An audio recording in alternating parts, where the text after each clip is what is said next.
Hello everyone, welcome to source of study.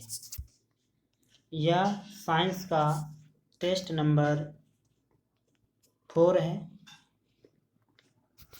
मैं आप तक वीडियो लेके आ रहा हूँ। मेरा नाम है राजेश कुमार। तो इससे पहले 3 टेस्ट आ चुके हैं। अगर आपने उसे नहीं देखा है तो जाके देखिए, फिर आगे के टेस्ट को देखिए। यह आरआरबी, एनटीपीसी, ग्रुप डी या स्टेट पीसीएस के लिए महत्वपूर्ण है। ठीक है, तो चलिए वीडियो स्टार्ट करते हैं। पहला है, प्रतिरोध को मापने के लिए किस उपकरण का उपयोग किया जाता है?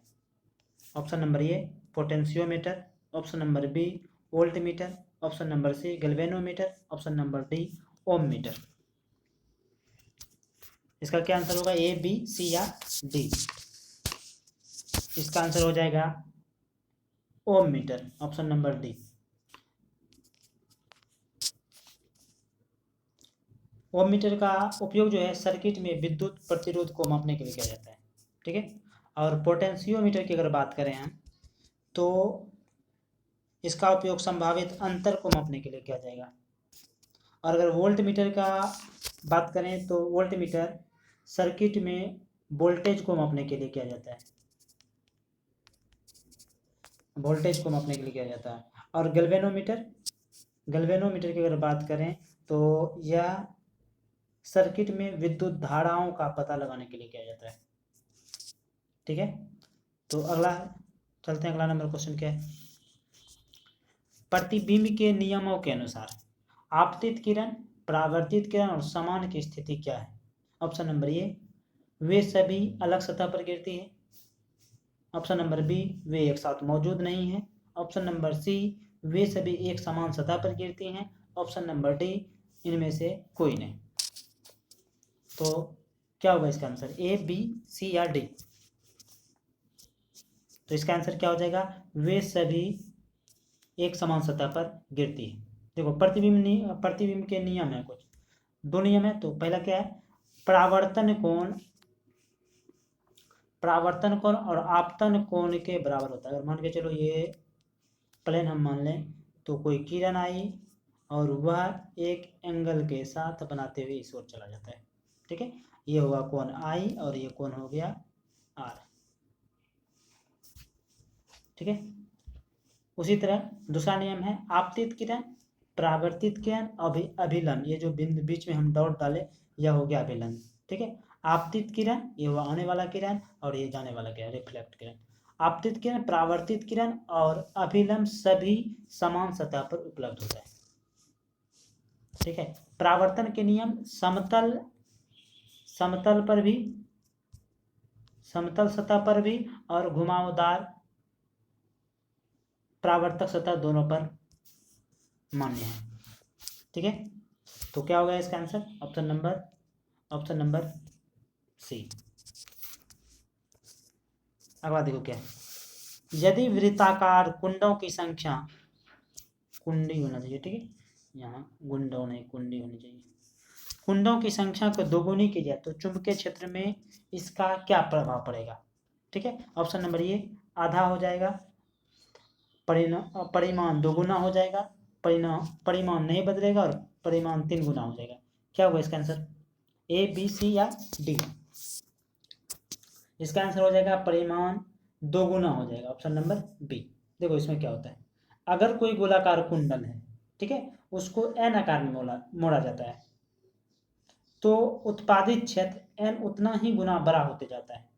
ठीक है, अगर उसकी संख्या को क्या बोला है, एन गुना मोड़ा जाता है तो उसकी संख्या में डायरेक्ट प्रोपोर्शनल होता है। ठीक है, ऐसा इसलिए क्योंकि प्रत्येक गोलाकार मोड़ में धारा की दिशा एक समान होती है और प्रत्येक मोड़ के कारण क्षेत्र जुड़ जाता है। ठीक है, तो अगला क्वेश्चन देखो क्या है।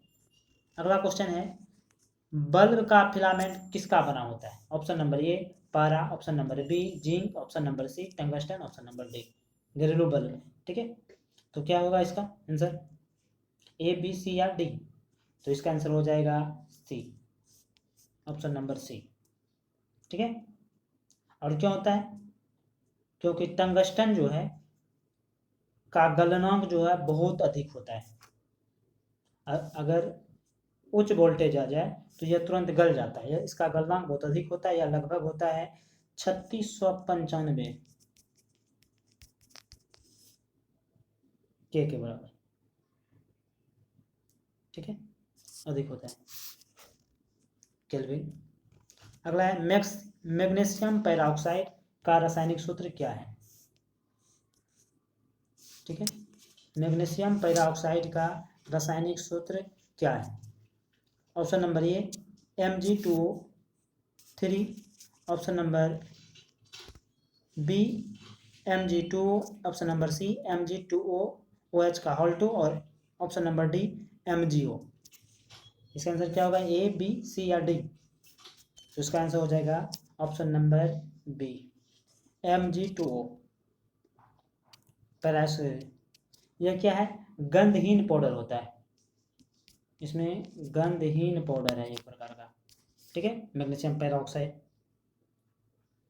अगर बात करें इसका, हाइड्रोजन पैराऑक्साइड के साथ मैग्नीशियम पैराऑक्साइड बनाया जाता है। मतलब H2O2 और मैग्नीशियम ऑक्साइड MgO को अगर एक साथ मिलाया जाए तब बनता है Mg2O। ठीक है, और इसमें O2 निकलेगा, गैस निर्मुक्त हो जाएगा। ठीक है, तो इसको देख लेना कैसे संतुलित किया जाता है। तो फिर इसका उपयोग क्या किया, किसमें किया जाएगा मैग्नीशियम पैराऑक्साइड का? यह कृषि और पर्यावरण उद्योग, एग्रीकल्चर और एनवायरनमेंट उद्योग में किया जाता है। और इसका उपयोग भूजल में प्रदूषण को कम करने के लिए भी किया जाता है, मैग्नीशियम पैराऑक्साइड का। इतनी चीज। अगला है क्वेश्चन, शुष्क बर्फ बनी होती है। शुष्क बर्फ पानी का, हाइड्रोजन का, कार्बन डाइऑक्साइड, कार्बन बाइकार्बोनेट, किसका बना होता है? ए, बी, सी या डी? इसका आंसर हो जाएगा ऑप्शन नंबर सी। ये एक्चुअली कार्बन डाइऑक्साइड नहीं, यह ठोस कार्बन डाइऑक्साइड का बना होता है। ठोस कार्बन डाइऑक्साइड का बना होता है शुष्क बर्फ। ठीक है, बाकी तो हम लोग जान ही रहे हैं। और इसका देखो, अब इसका उपयोग क्या है? इसका उपयोग, शुष्क बर्फ का उपयोग शीतलन प्रयोजन के लिए किया जाएगा। ठीक है, और इसका उपयोग सीधे गैसीय अवस्था में परिवर्तित हो जाता है। शुष्क बर्फ जो है यह तरल में न बदल करके सीधा गैस में। अगला है जर्मन सिल्वर में निम्नलिखित में से कौन सी धातु होती है? मिश्रण पूछा है, मिश्र धातु। जर्मन सिल्वर किसका मिश्र धातु है? ऑप्शन नंबर ए निकल, जिंक और carbon copper, option number B nickel, copper और iron, option number C zinc, nickel और silver, option number D copper, tin, silver. क्या होगा इसका आंसर? ए, बी, सी या डी? इसका आंसर हो जाएगा ऑप्शन नंबर ए। देखो, निकल में कितना प्रतिशत होता है? जर्मन सिल्वर में निकल कितना होता है? अगर निकल की बात करें तो यह होता है 20%। ठीक है, अगर जिंक की बात करें, Zn जिंक की बात करें तो यह होता है, यह भी होता है 20%। और कॉपर की बात करें, सबसे अधिक जो होता है वह होता है कॉपर, 60%। और जर्मन सिल्वर जो है यह बहुत ही अधिक कठोर होता है और संक्षारण प्रतिरोध होता है। ठीक है, तो आगे देखते हैं क्या है। बॉन्ड अपघटन के बारे में निम्नलिखित में से कौन सा कथन सही है?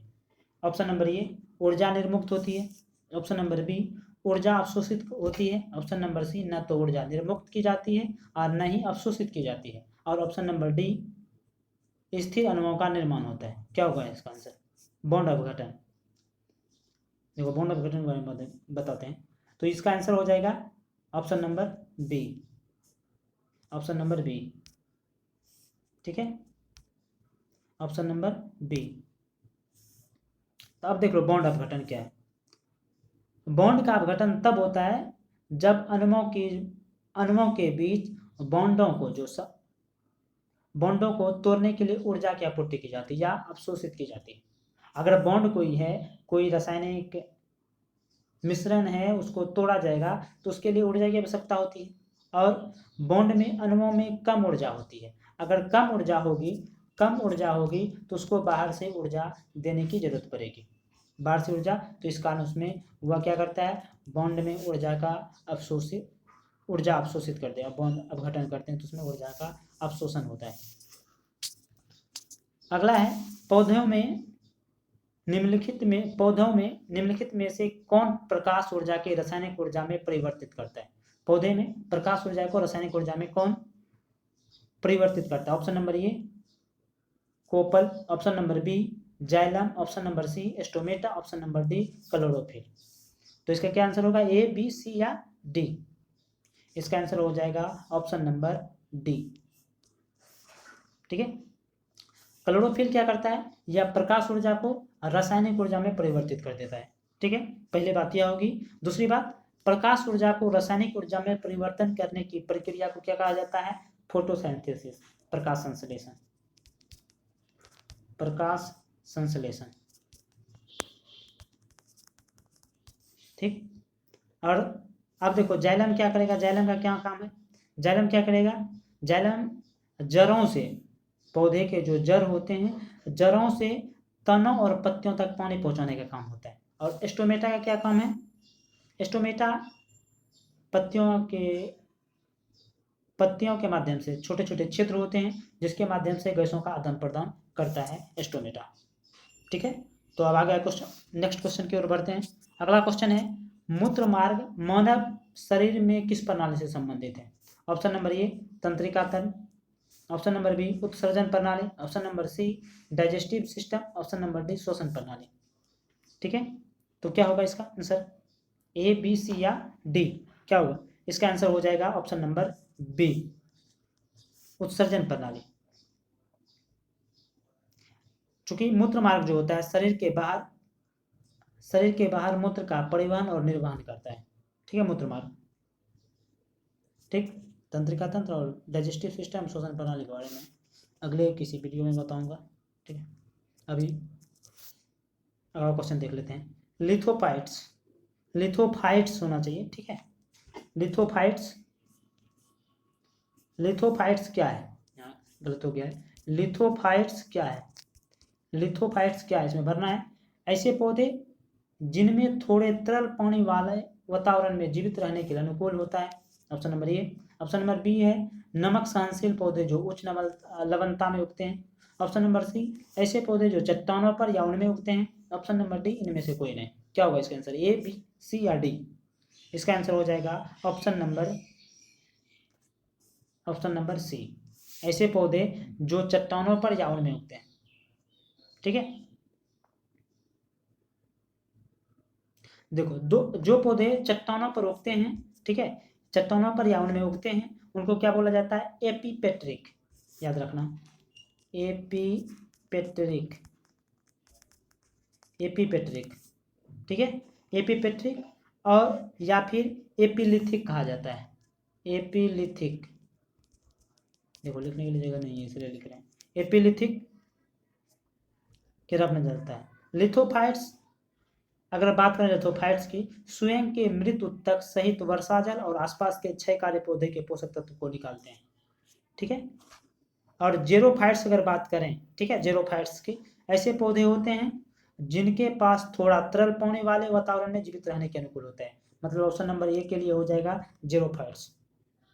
और जेरोफाइट्स नमक सहिष्णु पौधे होते हैं जो उच्च लवणता को बढ़ाते हैं, यह भी उसका आंसर हो जाएगा जेरोफाइट्स, ऑप्शन नंबर बी। ठीक है, तो आगे चलते हैं।